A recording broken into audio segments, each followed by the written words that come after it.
Job Kapitulo 2. Sinubok muli ni Satanas si Job. Muling humarap kay Yahweh ang mga anak ng Diyos at naroon din si Satanas.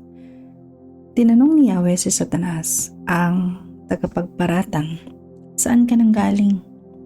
Sumagot si Satanas, "Nagpabalik-balik at naglilibot ako sa buong daigdig." "Napansin mo ba ang lingkod kong si Job?" Tanong ni Yahweh.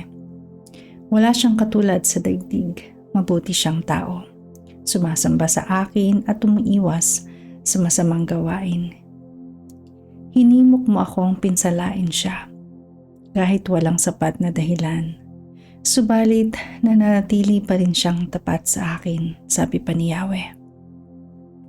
Sumagot si Satanas, "Kahit anong bagay ay ibibigay ng tao, huwag lamang siyang mamatay. Subukin ninyong saktan ang kanyang katawan at sigurado kong susumpain niya kayo ng harap-harapan."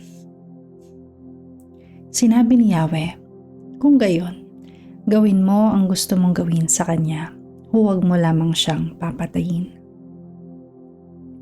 Kaya umalis si Satanas sa harapan ni Yahweh at tinadtad ng nagnanaknak na sugat ang buo nitong katawan mula ulo hanggang talampakan.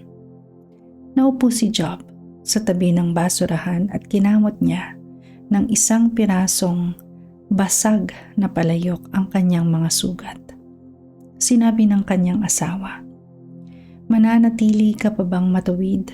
Sumpain mo ang Diyos at nang mamatay ka na."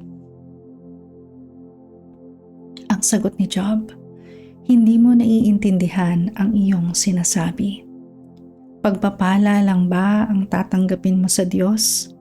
Hindi ba natin tatanggapin kung bigyan niya tayo ng pagdurusa?" Sa kabila ng kanyang paghihirap, hindi nagsalita si Job ng laban sa Diyos. Dinalaw si Job ng kanyang mga kaibigan. Ang masamang nangyari kay Job ay nabalitaan ng tatlo niyang kaibigang si Eliphaz na Temaneo, si Bildad na Suhita at si Zophar na Naamita. Nagkasundo silang tatlo na dalawin si Job upang palakasin ang loob niya at makiramay sa kanya. Malayo pa sila ay nakita na sila ni Job, ngunit hindi nila ito nakilala. Nang makilala nila ito, hindi nila napigilang umiyak ng malakas. Pinunit nila ang kanilang mga damit at naglagay ng abo sa ulo dahil sa pagdadalamhati. 7 araw at 7 gabi silang naupo sa lupa kasama ni Job.